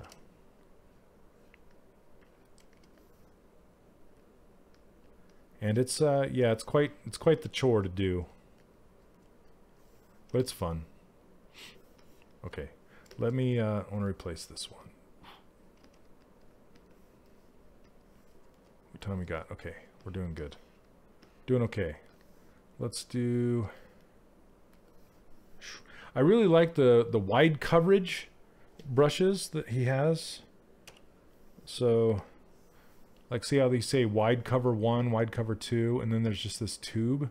So I'm sure this tube is like what you would use for like a ponytail.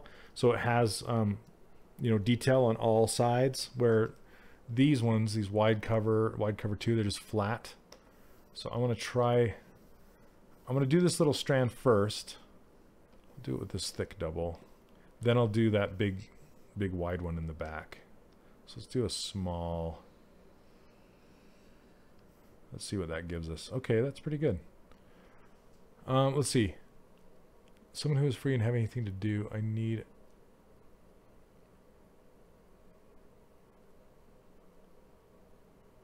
I don't know what that means. Method tracks, I'm sorry. Does anyone know I can find a full production workflow tutorial for complicated characters? ZBrush retop rig, etc. So yeah, my online course, it does it's not too complex of characters. I teach how to retop and how to bake maps and all that kind of stuff, but I don't teach how to rig or animate. I'd like to, but I haven't gone into it yet. Kind of which Pixelogic would make a retopo on Git, however, people to merge their free brushes into. It's always fascinating to see the history of brushes. Yeah, for sure. Different folks tweak and redistribute. Yeah, they're all over the place, Dryadder. When retopping hair, make sure to make a big... Oh, I missed that one. Big pot of coffee. Totally, Uberbar. Yep, you'll be there for a while. It's like a puzzle. Have you ever just tried modeling a head and just use Dynamesh? Night Shadow, I have. That's kind of, you know, that's for more of traditional sculpting, exploration, realistic head sculpting. It's kind of like if you want to get into it like clay, like traditional clay. I'll do that occasionally, but not very often. I just like blocking out big shapes. And there's nothing wrong with starting with a sphere and just going crazy with Dynamesh. A lot of people do that. It's just not my thing. So, and somebody was asking last stream about like why I blocked in the head with several spheres. Like, why did I make the head a sphere and the jaw a sphere and the neck another sphere? Why didn't I just create one sphere and just start stretching it out? And the answer to that is I like to have my volumes there. I like to visualize the thickness of things and the volumes of things. And where those two spheres come together, it naturally creates the space where the eye goes. So it's just these little helpers that help me kind of move along. And figure out the volumes and the head shapes. So yes, you can do it the other way. There's nothing wrong with that. This is just the way I choose to do it. So that's just why I do it that way. So let's see. Any tips for a newbie? Yeah, just practice, man. Get in there and start sculpting. The longer you take and wait on sculpting, you just get in there. Just do it. Just do it. Just start messing around. And I keep, sorry to pitch my course, but I have a course and I just barely uploaded 10 brand new videos that are especially made for new people coming, people brand new to ZBrush. I sit down with my friend Adam Manoa, who's never really used ZBrush before, and I walk him through every single step of the way. So I basically say, I tell him what to click on, and you watch, and he makes mistakes, and I walk him through how to fix them, and I think a lot of people really like it. So it's been successful so far. Whoa, that's not what I want to do. And that's in there if you want to, if you bought the course and you like that. The new vids are awesome. Oh, great. Thanks. I'm glad you dig them. So I never know because his mic is a little off, and but I think it worked out good because he's a brand new fresh to ZBrush, like a lot of people coming into the course are, and I don't know what they don't know, because I've been using ZBrush for so long. There's a possibility that I could skip some steps, and then you're left wondering or hitting a wall, just going, what is this? Why you skipped this part? You didn't cover it. So I wanted to just walk somebody through by the hand and watch them kind of slip up and be able to course correct them and let them kind of, be successful right off the bat. And so I think it's like 3 hours worth of tutorials, 10 different videos, so you can kind of watch them at your own pace. And yeah, they worked out pretty good. What? I'm going to start Shane's course and help me. So much he gives you $10 every single time. Thanks for the plug. Ching. Oh, silly. Where's that? It is it is at 3dcharacterworkshop.com. So I just got through winter enrollment, but I open it every so often. There's the link. I do open it for enrollment every so often. So if you get on my newsletter, you'll get these free brushes right here. See all these brushes and my user interface and my ruler file. You'll get that for signing up for my newsletter.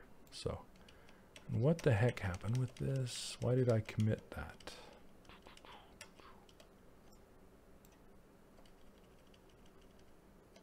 Okay, I don't know. I've just been warping that thing around. And I guess I committed it for some reason. There we go. That's where I want to be. So when you tap on the surface, it like commits it. Oh. Okay. You know what? I'm just going to commit that anyway and just start warping it around. Sometimes that's easier than trying to warp the actual curve around. Okay. Yep, no problem. How would you paint an eyeball in ZBrush and send it to Maya with the texture? So that's kind of tricky. So the eyeball in question would have to have UVs on it, and you would take a high resolution model. You can do it with subdivision levels. So if you take a sphere that has UVs, and you can make the UVs inside of ZBrush, but then you subdivide that up to the level that will hold the poly paint. So it has to be dense enough that it'll hold the poly paint that you want. Then you can just paint the eyeball like you normally would. Then what you do is you go to texture down here. See this texture map? And you say new texture. And then you say texture. Let's see, where is it? So you can go either way. There's poly paint from texture, which takes the poly paint, or which takes the texture and makes a poly paint out of it, or you go the other way around, and that's under texture map. So you essentially go, you create a new one, and then you say make a new one from the poly paint and make a texture out of it, and it'll map it to those UVs. So it's kind of more than I have time to go into right now, but I'm sure there's an Ask ZBrush on it. So when I say that, there's Joseph Drust. He works for Pixelogic, and he does these videos on YouTube called Ask ZBrush.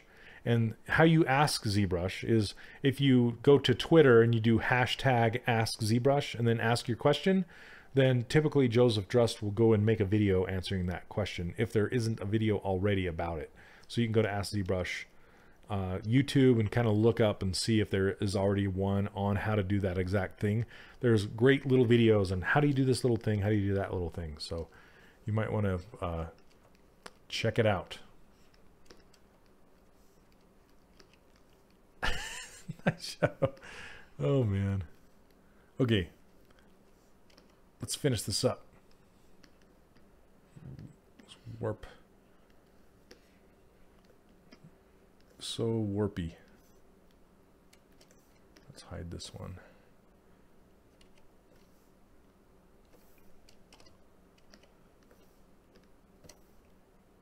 Okay.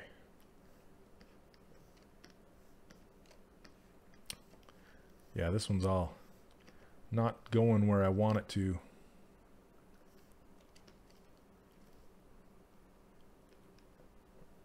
Yep, and they also have Z Classroom on pixelogic.com, and Joseph did a lot of those ZBrush Classroom videos. Yeah, he's a fantastic bucket of knowledge, that guy.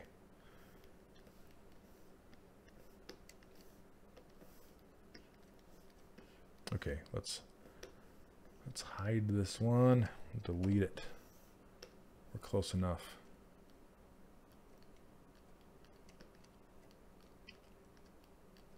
Ubi, like Ubisoft? I think he just works for Pixelogic, but I'm not sure. I could be mistaken.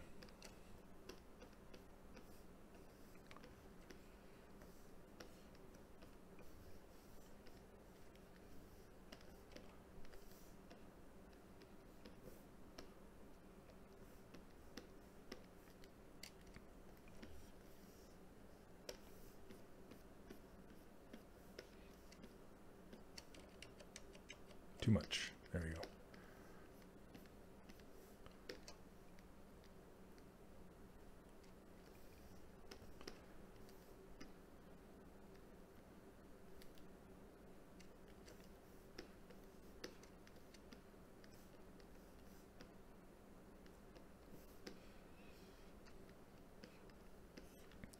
Too long now. Let's see. Let's bring that back.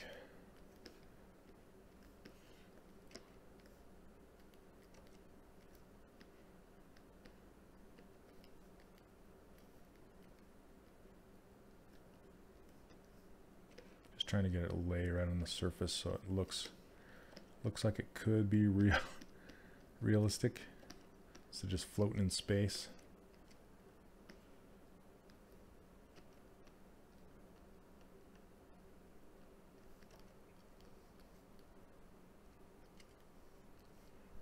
Okay.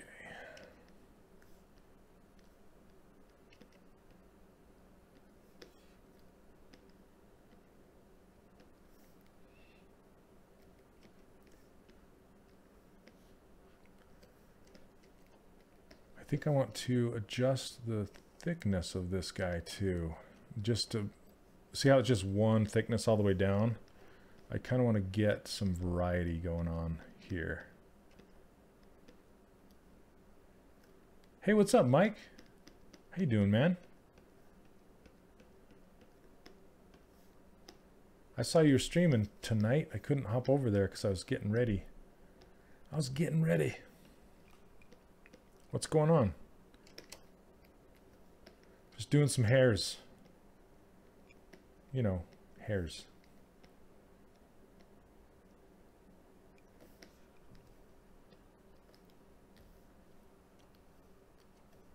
The PUBG. Oh, nice.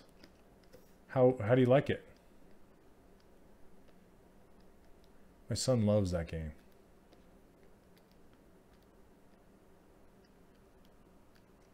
Oh no. Were you trying to figure stuff out?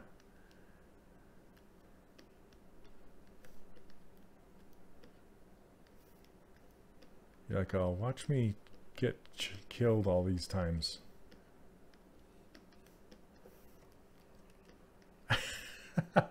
I know, man. You used to be king. Like the Unreal King. I remember.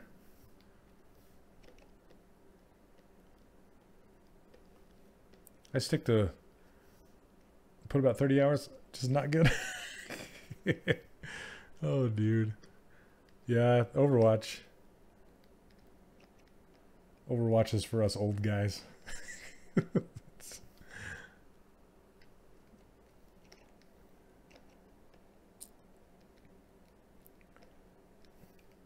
Us old guys who can't shoot no good no more. Oh, man. You're like, speak for yourself.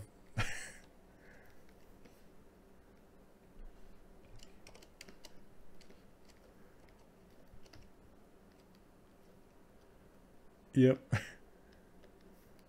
That's why I pick characters like Junkrat. Because he's like, area of effect. Don't have to be the best aimer in the world. Just shoot in the general direction. Hope it hits something.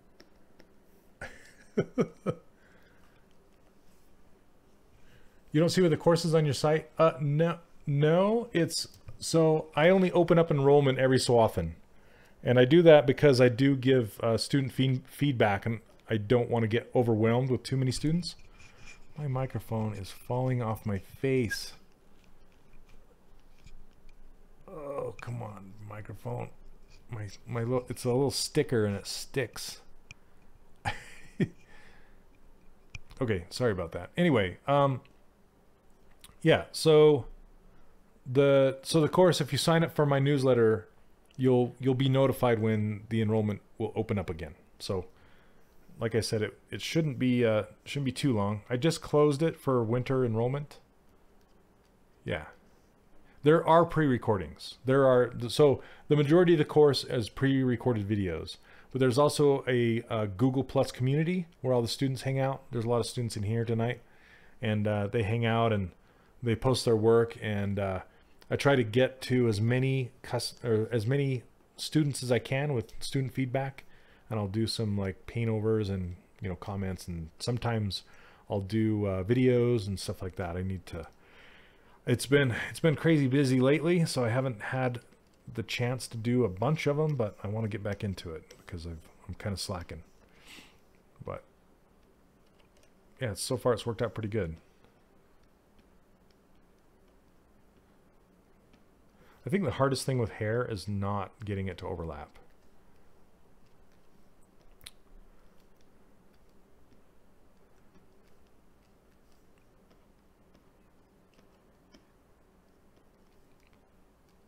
How long does the class last? It is a lifetime access. So like ZBrush, once you're in, and updates are free.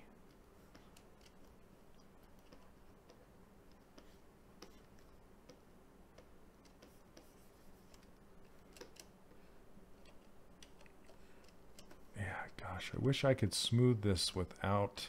I think there is a smooth brush that works that way, but smoothing it without getting rid of these creases.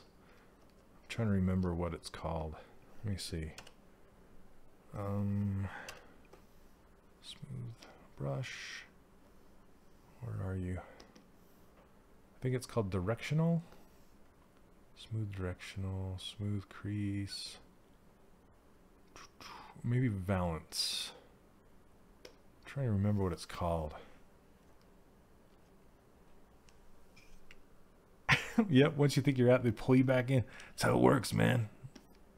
Smooth directional, I'm gonna try that.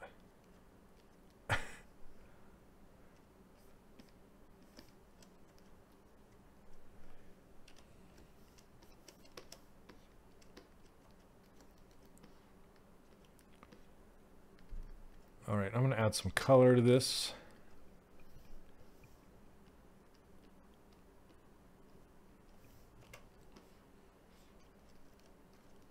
Oh, it's midnight. Nice.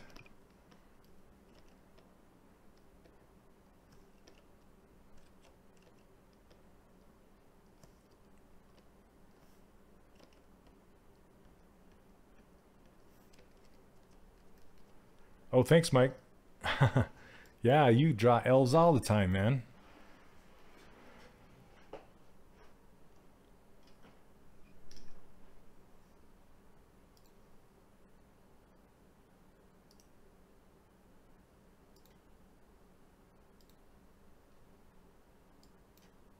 Let's see here.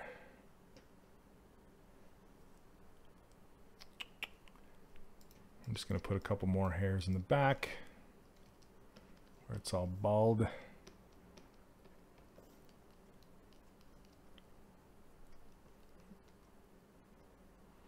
When you grade the eye for a character, do you add the dimple to the front of the eye? Do you ever... I'm trying to understand your question, Night Shadow. I think you meant when you create the eye for a character, do you add the dimple to the front of the eye? Just going a few. So, no, I typically don't, unless I'm doing some kind of a realistic character. Depends on if I'm going to render it or if I'm going to make it a game character. Yeah, it all just depends. Yep, things will click, and then you'll be able to use all your traditional skills on 3D models. Absolutely. I can sculpt in wax, clay, even wood. Wish I could sculpt like that on my PC. Sorry, I missed your question, Raven. Yes, absolutely.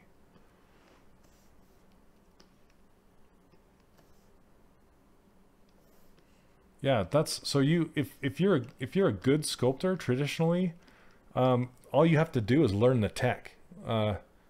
I mean, I say it like it's easy, but I mean, you have all the art skills and sculpting skills down, then yeah, all you need to do is just just learn how to get in there and get sculpting. For sure. Oh. Nice. Okay, okay, attentive slug, how do I keep the number texture on your ruler if I merge down several subtools? Don't merge the ruler into anything because you'll lose the texture. So just leave the ruler kind of by itself. Don't merge it in with anything. Auto cucumber. All right, here we go. Let's go back to this brush. Mike, I think you'd love this hairbrush, man. I'm loving it. Let's do this white cover. Let's do...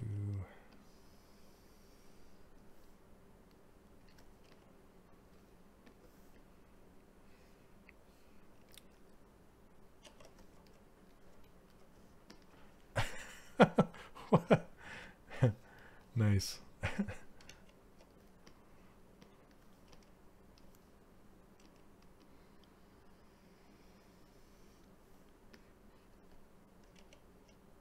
Oh, stop it.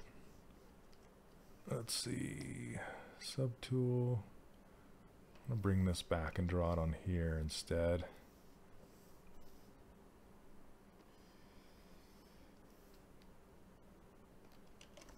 I don't know why it's not sticking to the surface.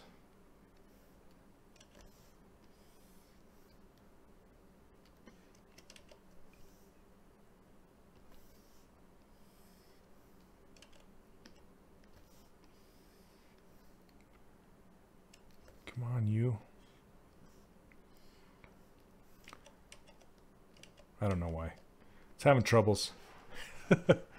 Oh, geez. Stick to the surface.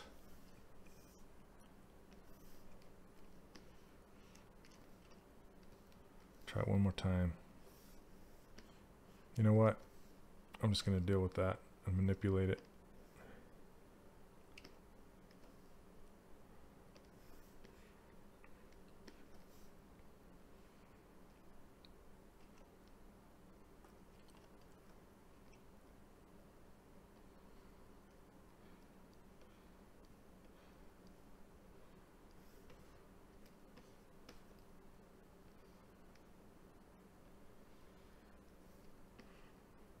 Okay. That's just going to have to work.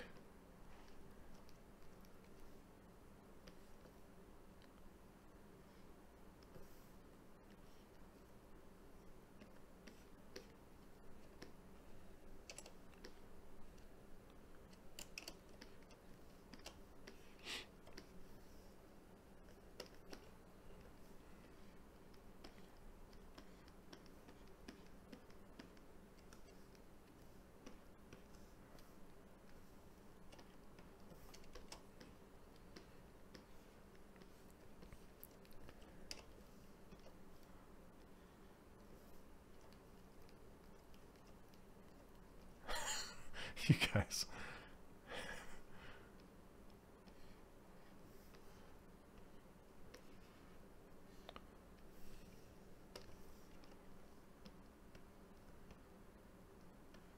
It's like a pickle trap. That sounds horrible.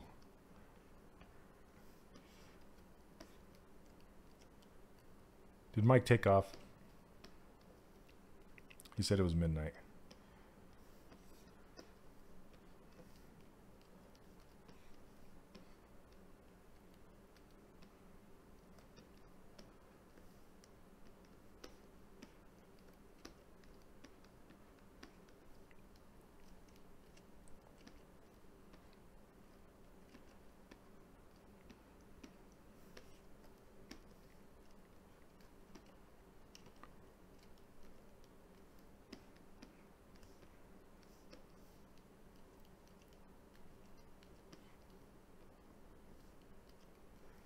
Alright, you guys, I'm going to finish this up for tonight. Sorry, I know you guys are having fun. Yes. Team Snake Hook.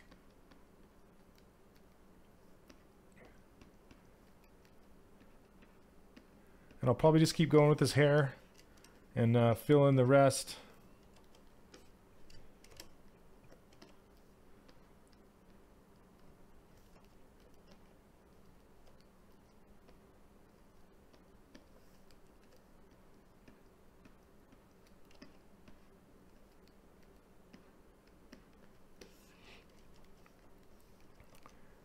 Anyway, this is where we're at right now. Where, oh, bald. No more things. There we go. Turn on perspective. Yeah, I like those hairbrushes. Like, again, like I said, if you want to play around with these hairbrushes, they're on funkybunnies3d.com. Makes them available for you. And then Dylan Ekron's brush is great. It's on Gumroad. Look up Dylan Ekron Gumroad. It's a great brush to mess around with. And yeah. Well, thanks, guys. Gosh, that warbles drive me crazy. Stop warbling. I'll have to come in there and really tune that. See the warbles? I'll have to really tune that guy. Anyway. Alright. There we go. Make it big. Turn it like this. I still need to fill in some of the hair back here to get that head shape better. To look more like the concept, but yeah, she's coming along. Thanks, Squid. Thanks for dropping by, man. Thanks, guys. It was fun. And we'll see you next Tuesday. Same bat time. Same bat channel. Anyway, it's always fun.